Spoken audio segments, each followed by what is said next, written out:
નમસ્કાર, રાધે રાધે. મિત્રો, સ્વાગત છે તમારું અમારી સરસ્વતી ધાર્મિક યુટ્યુબ ચેનલમાં. મિત્રો, આ સરળ 3 કાર્યો કરવાથી તમે બની શકો છો ધનવાન. જી હા, સંસારમાં દરેક વ્યક્તિને ધનવાન બનવા ઈચ્છા છે. ધન કમાવા માટે વ્યક્તિ દરેક પ્રયત્ન કરે છે. દિવસ રાતની મહેનત છતાં કેટલાક લોકોને ધન પ્રાપ્ત કરવામાં સફળતા મળતી નથી. ધનવાન બનવું સરળ કામ નથી. ધનવાન બનવા માટે મહેનત કરવા ઉપરાંત ભાગ્યનો સાથ મળવો તે પણ બહુ જ જરૂરી છે. ધન પ્રાપ્તિના યોગ દરેક વ્યક્તિના ભાગ્યમાં હોય તેવું જરૂરી નથી, પરંતુ કેટલાક ટોટકા કરી અને ભાગ્યમાં ધન પ્રાપ્તિ યોગ સર્જી શકાય છે. હા, આજે આવા જ ચમત્કારી અને સરળ જ્યોતિષ શાસ્ત્રના ઉપયોગો વિશે અમે તમને જણાવીશું. આ ટોટકા કોઈ પણ વ્યક્તિનું ભાગ્ય સુધારી શકે છે. આ ટોટકા કરી અને તમારી આર્થિક સ્થિતિને સુધારી શકો છો. તમારા ઘરમાંની પણ દરિદ્રતા દૂર થશે અને માતા લક્ષ્મીનો તમારા ઘરમાં વાસ થશે.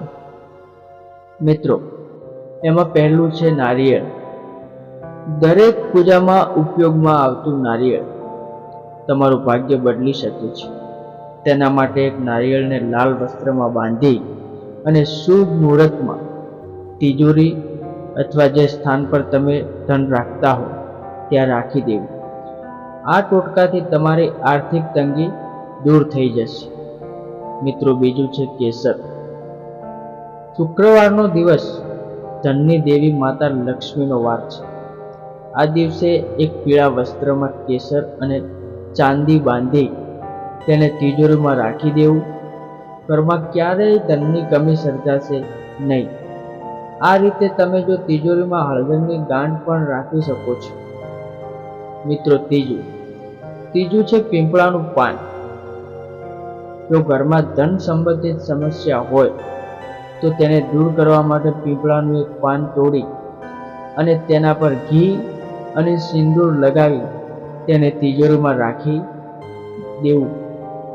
તિજોરીમાં રાખી દેવા પછી 5 શનિવાર સુધી આ ઉપાય કરવો. મિત્રો, માત્ર આટલું કરવાથી તમારા ઘરની ધનને લગતી સમસ્યાનો ઉકેલ આવી શકે છે. તો મિત્રો, આ હતા 3 ટોટકાના ઉપાય જે અમે તમને આસાનીથી સમજાવી શક્યા હશું. જો તમને અમારો આ વિડીયો ગમ્યો હોય તો અમારા વિડીયોને લાઈક, વિડીયોમાં કોમેન્ટ અને તમારા દરેક મિત્રોને શેર કરવા વિનંતી. રાધે રાધે.